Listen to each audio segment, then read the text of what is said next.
Hello everyone, Dom here, back with another news vlog, my last one in a while. My wife is probably about to go into labour the next week or so, which is scary but exciting at the same time. So I'll be on paternity leave from next week, and I won't be around to do many of these. I know they don't get tons of views, but I've enjoyed doing them over the past few months, and maybe I'll pick them up again in the new year or try something else in the new year as well. I'm going to round up some of the UK news in esports that's happened over the past week rather than global as well. I think that the videos drag on a little bit, and I haven't seen tons of news, to be honest, over the past week, but there's been quite a bit going on in the UK, so let's take a look at that.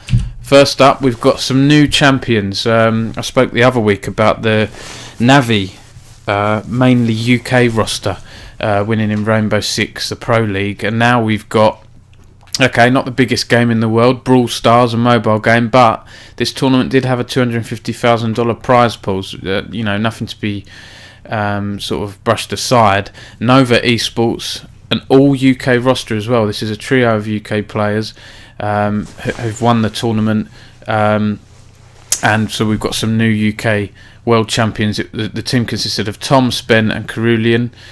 And Spen, the team captain, said it's been a very exciting and nerve-wracking weekend for the team, but the whole tournament has been a great experience. It was a tough competition, and it was only during the final second match when I started to look at the trophy in front of us and I knew we were going to win. So great news there. Elsewhere, more UK talent. This is in PubG. There's two TSM players who've got through to the finals of the PubG Global Championship, or otherwise known as PGC.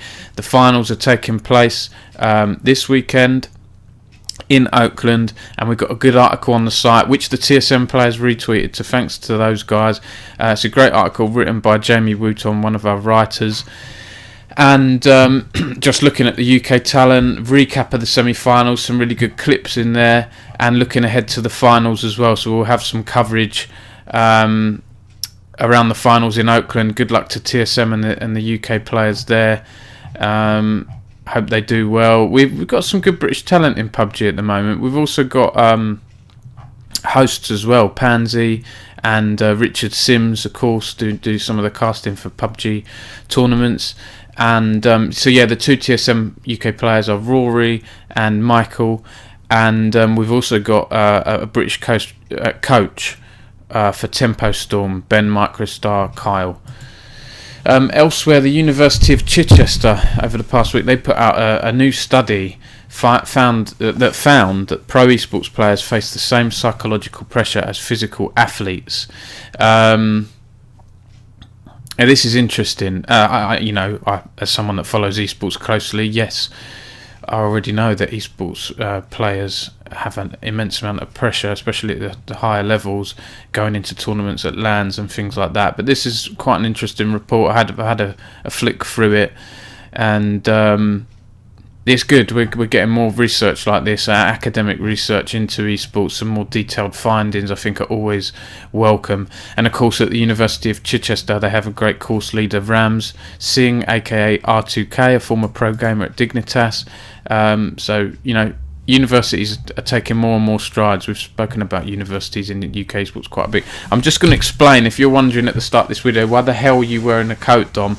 I'm in my garden office, and it's just, my heater's pretty useless at the moment because it's been so cold the past couple of days here down in Essex, and I need to get another heater, I think. I've just come out, and unless I leave the heater on and it warms up for quite a while, and then I go in and do some work, that's okay. But I've literally just come in here, turned the heater on, and it's just doing nothing. It's like a candle in the wind, so that's why I'm wearing a coat. Elsewhere, it's an interesting story. The founder of the Insomnia Gaming Festival, Craig Fletcher, also known as Wizzo to people in the games community, is standing for Parliament. He's a Lib Dem candidate for Romsey and Southampton North, and he's launched a plan to support the UK games and esports industries if he's elected as an MP. So this is quite interesting. He said, "I know what a positive impact games and esports have on our economy, our culture and our society. The sectors deserve a real champion in Parliament, and I'm ready to do just that." So Craig's plan here, number one, level up the UK Games Fund. It only has £1 million at the moment. We will need to expand this and get some more high productivity jobs. Power up infrastructure, so improve fibre connectivity around the UK. Only 10% of the UK has access to full fibre. He wants to speed that up. Defend video games tax relief. Train the next generation. Talking about next gen skills report. We need to get people the right skills. Recognise esports. This one I think most interesting. He wants a government minister with responsibility for growing esports and bringing major events to the UK. That's interesting. Visa clarity for esports. Another problem we've had here is talent gaining access to visas, coming here and working here. There's been too many horror stories, rightly said by Craig, so hopefully that will improve. Educate politicians, yes please. We've had some movements from the government over the past year or so, getting to know esports, supporting things like Dota, ESL 1, London Spitfire and so on, but he wants to make it his mission to teach them about what games and esports do for the UK, and not relevant to esports. Well, yes, sorry, that's completely wrong of me to say. It is relevant to esports and video games and all businesses here, to keep us in Europe. So obviously Lib Dems are pro-European Union as well. And on the note of government and things like that, UKI, the UK Video Games Trade Body, have launched a next level manifesto outlining priorities for the games and interactive entertainment industry here, and they've put forward some 10 key policy recommendations for government. The proposals are: provide public funding for cultural video games from different sources, assist the sector's efforts to scale up regional interactive entertainment clusters, creating extra jobs. That sounds interesting. Promote the UK video game industry success story by funding new or existing local game festivals like London Game Festival. Yes please, more of that. Extend the UK Games Fund for prototyping video games and establish more funding, basically, like what Craig said as well. Encourage the use of games as a classroom tool across all subjects and change Ofsted inspection criteria to prioritise creativity. That's interesting because they have their own digital schoolhouse initiative at UK. They do esports and pushing coding skills and things like that into children in schools. Aspire to turn every school in the country into a digital schoolhouse. Well, of course they're going to say that because that's their one of their initiatives, but yeah, I don't see a problem with that at all. Grow the esports sector by providing public funding for grassroots organisations. Yes please. More funding. Advocate the use of games as a key digital literacy tool for people of all ages to safely navigate the online world. Support from government for our efforts to improve diversity in the sector, following the results of our diversity census, and government, academia and industry to work together to support robust research into the way players engage with games. Yep, we do need more research. I think that's generally positive from UK and from Craig there. Good luck to both of them. Elsewhere, XL Esports made a big new signing for their League of Legends LEC team. They've brought in Youngbuck as their head coach. They've made quite a few changes, XL, haven't they, over the past year, both players and coaching staff. They want to get the right balance and bring some success in. Finishing 9th and 10th for the first two splits is disappointing. I'm sure they'll be disappointed and they want to make changes. So they brought on board Youngbuck, who's of course comes from Fnatic, just down the road in London, and he's a 6-time European champion. Youngbuck said he's very excited to join Excel. I hope to help Excel grow and become a powerhouse team in the LEC. Big words. They talk the talk now. They've got to walk the walk. And Sue Collins at Red Bull put out another good post here, going in a bit more in depth into Youngbuck, why he left Fnatic and joined Excel. And he said, first of all, I wanted to stay in Europe. I did look at North America and LPL, and I had to compare projects with each other. I know a lot of people that are either active within Excel or had previously worked for Excel. Really like the prospect of their staff, infrastructure and potential roster, and said in the end it was a decision based on a project that seemed really promising, and I like the challenge of bringing a team from 10th place to playoffs. So again, big words. There's a really high ceiling that can be reached with the team. So why he left Fnatic, without going too deep into it, it was a year where I didn't find a lot of fulfillment with my job, and the players had some contradicting philosophies, whether there should be more effort put into solo queue or team practice. I don't think that's a surprise. Fnatic were disappointing in terms of how well they did last year, reaching the finals of Worlds compared to this year. When you get big players like Reckless, you're always going to get dividing opinions, I'm sure. They're going to make changes that are necessary to build a healthy team atmosphere. At least one I align with, so that's why I decided to move on. When asked whether it was a personal decision to leave the organisation, Youngbuck confessed that it was a bit of both. So there's some honesty there.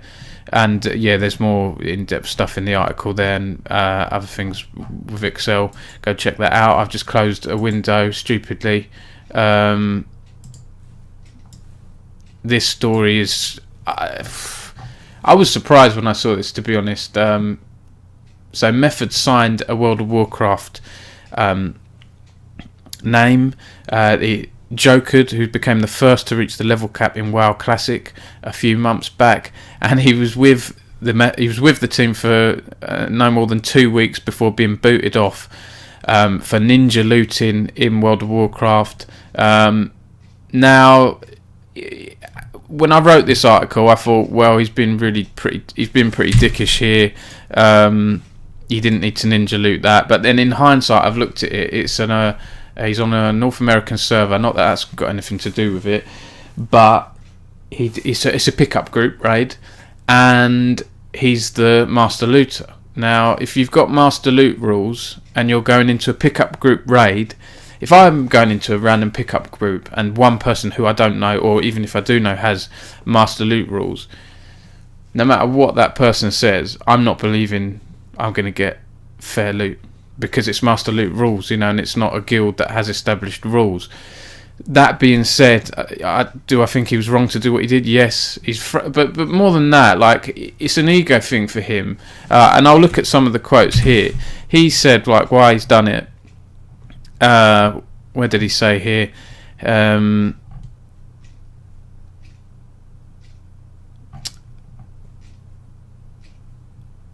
I think you have to watch quite a few VODs to get the context. He was basically sort of thinking about... I won't put the sound on, but he was basically thinking about ninjaing it, and all the chat are saying, ninja it, like, egging him on, and he takes it. I think someone in the chat, in his voice chat at the time, says, oh, he won't dare to take it because he'll risk his reputation, and that sort of made it a bravado thing. And he's gone, oh, these guys think it's good. I care about my reputation in the North American server. It's a silly egotistical move for him. And Method, after reviewing what happened, they've kicked him from the team and said that we can confirm Method has terminated the contract of Jokered effective immediately. We wish Jokered well in his streaming and playing career. No further statements will be made. And they met with Jokered's manager. And after the ninja looting incident in the game, when people were saying in the chat, who does he think he is, or in the game, he said, who do I think I am? Let me tell you who I am. I'm a world first level 60 in effing Classic WoW. I had the most views ever in this game. I can do whatever the F I want. Except being a part of Method, it seems. So a weird one for him to have thrown away such a great opportunity with a great org. But you do you, Jokered. I'll wait to see what happens next. Maybe he'll just become just carry on as an individual streamer. Is he a team player? Not sure, but we will see. This is a great initiative that I'm really happy to be a part of. UK Proving Grounds. It's a tournament showcasing up-and-coming UK-based League of Legends talent, and when I say up-and-coming, it really is. There are a few people in there that you won't have heard of, but that's good for a tournament like this, right? You want to showcase new talent so that teams in the UKLC or wherever else can have a look, see if they like the look of any upcoming players and take them on board. And I've supported this one. I've put a couple of £100 in just for a little tiny prize pool for some of the players, and my main job, the British Esports Association, they agreed to match that and put in a couple of hundred themselves to pay for a couple of the casters and things like that. So it's not an enormous amount of money, but I wanted to do it. I supported the UK Scouting Grounds a few years ago, which is very similar, and XO Esports did their own one last year, but it for whatever reason isn't around this year. But shout out to the guys that are doing that.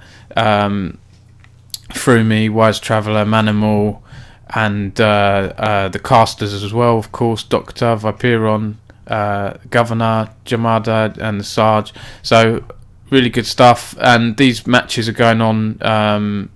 What date are we today? 20th.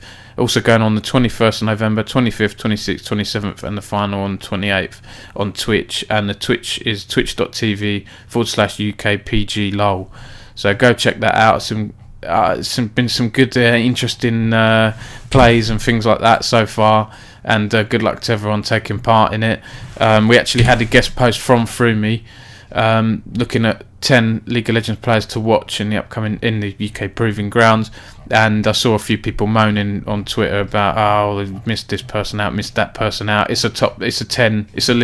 It's always going to be subjective and divisive, but I appreciate that. And if there's people out there that want to do guest posts for Esports News UK or British Esports Association, which is more sort of education focused and student focus, things like that, just give me a shout, because I love guest articles. You get a different perspective from someone else in the industry, a coach like Through Me that does work, that's completely different to what I do. It's good to have that different perspective. You want to write about anything interesting, or even anonymously. I've had some interesting anonymous posts in the past where people can really go to town, and I'll always back you and give you full anonymity if you want to write about something that you don't want to go on the record with fully. So moving on elsewhere, London is going to host the NBA 2K League European Invitational in December. There's a few UK players taking part here. Where are they here? UK Jamie Viguna Ball and Germany's Janice. You've got Jamie Ball from the UK, and then you've got it looks like it says he's a coach of the year, Nick's Gaming Centre, has a UK as well. I think I've interviewed him a while back. That's taking place December 13th and 14th in London. So interesting that we're getting more and more events with some of the smaller esports games out there as well.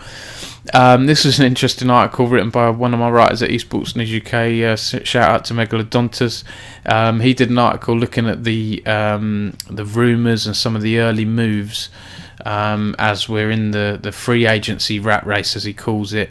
And go check that post out. I won't go into detail because there's a lot of nitty gritty in there and lots of little rumours and things like that, but basically it was inspired by Jacob Wolf of ESPN, who's made a name for himself breaking news stories around player moves and things before they're officially announced. And so that's an interesting article. Go take a look. Go check out the ESPN website. That this was on their homepage, the ESPN Esports homepage. Free agency news, rumours and rosters roundup. Lots of interesting stuff going on there, so good job to those guys. Elsewhere, this is had a lot of people talking about this on Twitter and things. There was the Esports Awards that took place on the weekend in the US, and British journalist Richard Lewis won another Esports Journalist of the Year award. Of course, he won his first one back at the inaugural 2016 Esports Industry Awards event, and he took the time in his winner's speech to call out the likes of Polygon, Kotaku, Waypoint, games media that have tried to break into esports over the past few years and have made inaccuracies, stoked sort of hot takes and writing hot takes and hit pieces and things like that, and not at all doing things the way they should have done. And I applaud Richard's speech here. I know some people out there aren't a fan of Richard Lewis. A lot of you are. Some people don't like the way he speaks on Twitter and things like that, but I admire him personally because he speaks his mind. He's not afraid to cover important news stories. Yes, sometimes if you look at some of his Twitter timeline without context, you might think he's coming across a bit harsh and things like that. But the guy must get like an insane amount of crazy comments. I've seen some of the things he retweets, people moaning at him. There's a lot of inaccuracies that people throw at him, So, I personally, as a fellow journalist, or for me, a part-time journalist, I guess I am. I respect the guy. He's broken a lot of big news stories, and I think the award is deserved. If you don't have to agree with me. That he said in his talk here about these external media companies like Kotaku and things like that covering esports. Their approach to writing about esports is twofold. They consistently embarrass themselves writing pieces that expose their complete ignorance about our scene, lack of sources and unoriginal opinions on topics we've talked to death about for 20 years. And this is only really the highlights of what he wanted to get across, because he's since written a longer post on Dixerto, news site he writes for, going into detail about why he decided to call people out in his speech, and adding real context into some of the wider points he was trying to get across. There's only so much you can talk about in 2-3 minutes when you're doing a winner's speech.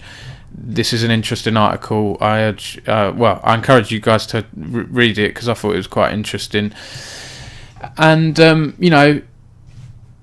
I think I was watching a video on the Quartering YouTube channel earlier highlighting this news, and talking about how Richard was brave to mention these things in a winner's speech. I actually think these are the best kind of winner's speeches, because it's easy to say thanks so much to my peers, this, that and the other, and that's fine, there's nothing wrong with that. But when you're given a platform to talk to your industry, I kind of think it's important to talk about things that are... Someone once told me journalism is writing about things that people don't want you to print. But I think what they mean about that is it's not about being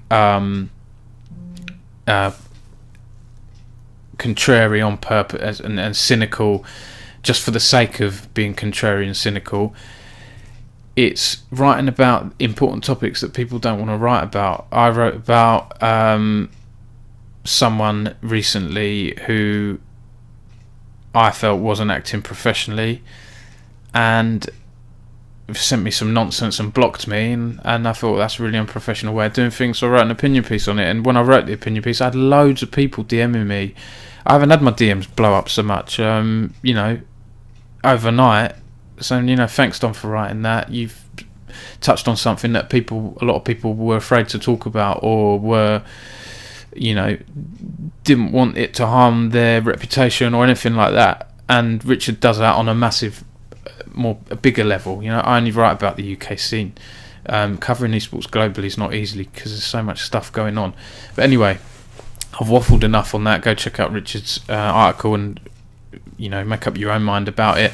Finally, this isn't a UK thing, but it's grassroots League of Legends. Riot Games and 4 Entertainment are going to launch Belgian and Dutch leagues. I like these logos here. They're basically going to create national leagues for Netherlands and Belgium, and they're going to have €25,000 prize pools each. So more League of Legends grassroots stuff. Always happy with that. I look forward to seeing what happens with UK League of Legends as we move into 2020. And that's it from me, guys. I don't have Sacco Snackers this week, sorry. I'm not going to be around for a while. I'm going to be coping with dealing with a family of 3 to a family of 5 overnight over the next week or so. Fingers crossed everything will run smoothly. So there won't be that much content going up on Esports News UK over the next month or two. I know people say, "Oh, Dom, you could ask volunteers to help." I don't really like people to just write things and publish them themselves. I like to give people feedback, because a lot of the writers are voluntary at Esports News UK. Well, they all are, unless they do sort of bigger projects, and then I can talk to them about payment and things like that, one-offs. But Esports News UK is designed to have volunteer writers help people get paid work elsewhere, which has happened a lot over the past few years, which I'm really proud about. And because of that reason, I have students and people like that writing for me. I like to give them feedback. I like to take the time to read their article properly, give them tips and pointers, and just a second opinion, from someone who's been doing this thing for over a blooming decade now writing, and you know, I don't want people to just come in, do stuff for nothing, and I'm not around. I just I don't feel right doing that. So that's why Esports News UK will be a bit quiet over the next few weeks. I'm saying that I'm probably going to be crazy, and you know, looking after the kids at the same time and writing on my laptop an article and things like that, like I did last time. But anyway, it's enough waffle from me. Thanks for watching these vlogs and things. I hope you enjoyed them. I think maybe going forwards I'll just focus on the UK news and keep these vlogs to 15-20 minutes rather than 30 or so. Cheers for watching, guys, and I will see you soon.